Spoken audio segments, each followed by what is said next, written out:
VD. Satheesan മനോരമയോടും മാതൃഭൂമിയോടും കുറച്ച് ഉണക്കച്ചെമ്മീൻ ചൂടാൻ ആവശ്യപ്പെട്ടിരിക്കുകയാണ്.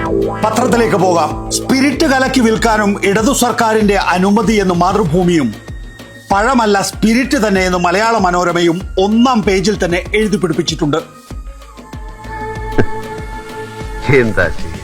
പഴങ്ങൾ, പച്ചക്കറികൾ എന്നിവയിൽ നിന്ന് ഉൽപ്പാദിപ്പിക്കുന്ന വീര്യം കുറഞ്ഞ മദ്യത്തിന് അനുമതി നൽകാനാണ് LDF സർക്കാരിന്റെ കാലത്ത് ആലോചിച്ചതെന്ന CPMന്റെ വിശദീകരണം തെറ്റാണെന്ന് രേഖ എന്നാണ് മനോരമ എഴുതിയിരിക്കുന്നത്. എന്നാൽ CPM ഇത് മറച്ചു വെച്ചിട്ടുണ്ടോ? UDF MLA മാർ കൂടി ഉൾപ്പെടുന്ന നിയമസഭാ സബ്ജക്ട് കമ്മിറ്റി അംഗീകരിച്ചതിന്റെ അടിസ്ഥാനത്തിലാണ് ഉത്തരവിറങ്ങിയത്. ചട്ടഭേദഗതി അന്നത്തെ എക്സൈസ് മന്ത്രിക്ക് സമർപ്പിച്ചത് ഇപ്പോൾ മുഖ്യമന്ത്രി വി.ഡി. സതീശന്റെ സെക്രട്ടറിയായ രത്തൻ യു ഖേൽക്കറാണ്. ഖേൽക്കറുടെ ഭേദഗതി 2023 ജനുവരി 6 ഉത്തരവായും ജനുവരി 11 ഗസറ്റ് വിജ്ഞാപനമായും വന്നു. അന്ന് കണ്ടുപിടിച്ചിട്ടില്ലാത്ത എന്ത് കാര്യമാണ് വി.ഡി. സതീശൻ ഇപ്പോൾ മാധ്യമങ്ങൾക്ക് വിതരണം ചെയ്യുന്നത്? മനോരമയ്ക്കും മാതൃഭൂമിക്കും ഒരേ വാർത്ത, ചൂടുള്ള വാർത്ത.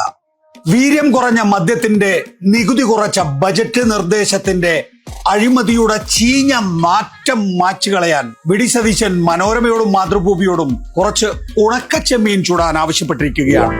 പത്രത്തിലേക്ക് പോകാം. സ്പിരിറ്റ് കലക്കി വിൽക്കാനും ഇടതു സർക്കാരിന്റെ അനുമതി എന്ന് മാതൃഭൂമിയും, പഴമല്ല സ്പിരിറ്റ് തന്നെ എന്ന് മലയാള മനോരമയും ഒന്നാം പേജിൽ തന്നെ എഴുതി പിടിപ്പിച്ചിട്ടുണ്ട്.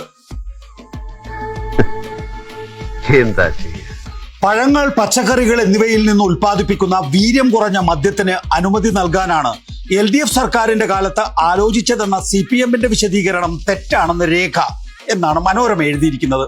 എന്നാൽ CPM ഇത് മറച്ചു വെച്ചിട്ടുണ്ടോ? LDF തന്നെയാണ് കൊണ്ടുവന്നത്. 3 കാറ്റഗറികളിലായി. അതൊക്കെ ഞങ്ങൾ നേരത്തെ വിശദീകരിച്ചതാണ്. 40 wine, 40 liquor, low strength alcohol. 3 നയത്തിൽ പറഞ്ഞ് LDFന്റെയും ക്യാബിനറ്റിന്റെയും അനുമതിയോടെ ജനങ്ങളുടെ മധ്യത്തിൽ അവതരിപ്പിച്ച് നടപടിക്രമങ്ങൾ പാലിച്ച് ചട്ടം ഭേദഗതി ചെയ്ത് LDF തന്നെയാണ് കൊണ്ടുവന്നത്. മെക്കൻഡ ഇന്ത്യ, SDF, മറ്റു കത്തുകളും, പയ്യവൂർ സഹകരണ ബാങ്കിന്റെ കത്ത് ഉൾപ്പെടെ എല്ലാം ചേർത്ത് വീര്യം കുറഞ്ഞ മദ്യത്തിന്റെ നിർവചനം എന്താണെന്നും ഫലപ്രദമായ പരിശോധനയിലൂടെ റിപ്പോർട്ട് കിട്ടണം എന്നാണ് ഞാൻ എഴുതിയത്.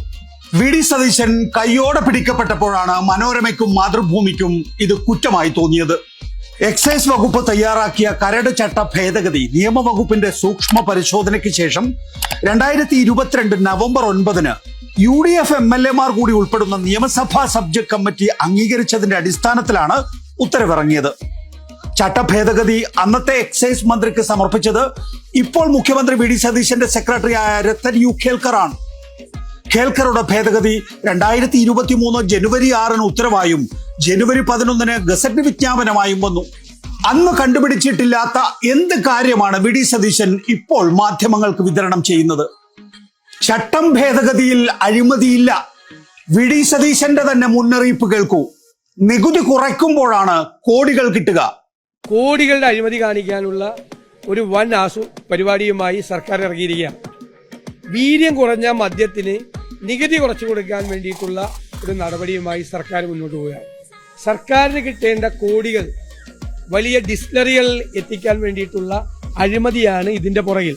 അതെ, ചട്ടം ഭേദഗതി ചെയ്യുമ്പോഴല്ല, മദ്യക്കമ്പനികൾക്ക് നികുതി കുറച്ചു കൊടുക്കുമ്പോഴാണ് കോടികൾ വരിക എന്നാണ് വി.ഡി. സതീശൻ പറഞ്ഞു തരുന്നത്. നികുതി കുറച്ചു കൊടുക്കാൻ വേണ്ടിയിട്ടുള്ള ഒരു നടപടിയുമായി സർക്കാരിന് കിട്ടേണ്ട കോടികൾ വലിയ ഡിസ്റ്റിലറികൾ എത്തിക്കാൻ വേണ്ടിയിട്ടുള്ള അഴിമതിയാണ്. 2 കാര്യങ്ങൾ കൂടി പറയാനുണ്ട്. ഒന്ന്, LDF സർക്കാരിന്റെ കാലത്ത് വീര്യം കുറഞ്ഞ മദ്യത്തിന്റെ നികുതി നിരക്ക് നിശ്ചയിച്ചു എന്നും ബിയറിന്റെ 116-നും വിദേശ മദ്യത്തിന്റെ 251-നും ഇടയിലാണ് GST ശുപാർശ ചെയ്ത നികുതി നിരക്ക് എന്നുമാണ് മാധ്യമം പത്രം റിപ്പോർട്ട് ചെയ്യുന്നത്. ഈ 116-ന്റെയും 251-ന്റെയും ഇടയിലുള്ള സംഖ്യ 120 ആണോ? അത് 184 അല്ലേ?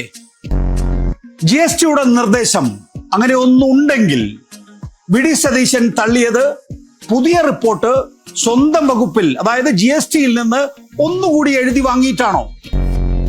രണ്ടാമത്തെ കാര്യം, MP രാജേഷ് എക്സൈസ് മന്ത്രിയായിരിക്കവേ ബക്കാടി കമ്പനി നികുതി നിശ്ചയിക്ക് എന്ന് പറഞ്ഞ് കത്തുകൾ എഴുതിയിരുന്നുവെന്നും 3.5 കൊല്ലം MP രാജേഷ് കണ്ടതായി നടിച്ചില്ല എന്നുമുള്ളത് ഇപ്പോ പൊതു അറിവാണല്ലോ.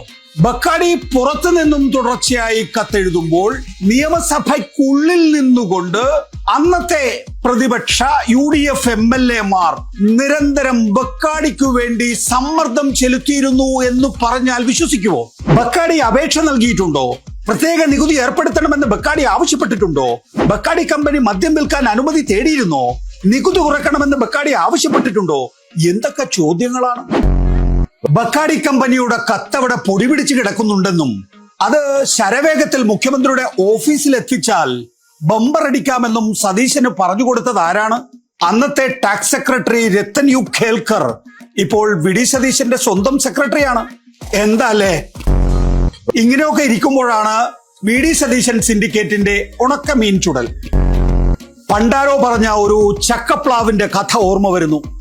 ചക്ക പഴുത്ത് അതിൽ പക്ഷികളും അണ്ണാനും കൊത്തി താഴെ വീണ് കുരുമുളച്ച് ഒരു പേട്ട് ചെടി വളർന്നു വരുന്നതാണ് കേരളത്തിന്റെ UDF അനുഭവം.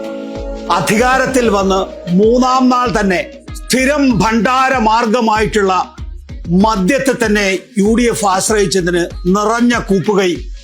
നല്ല നമസ്കാരം.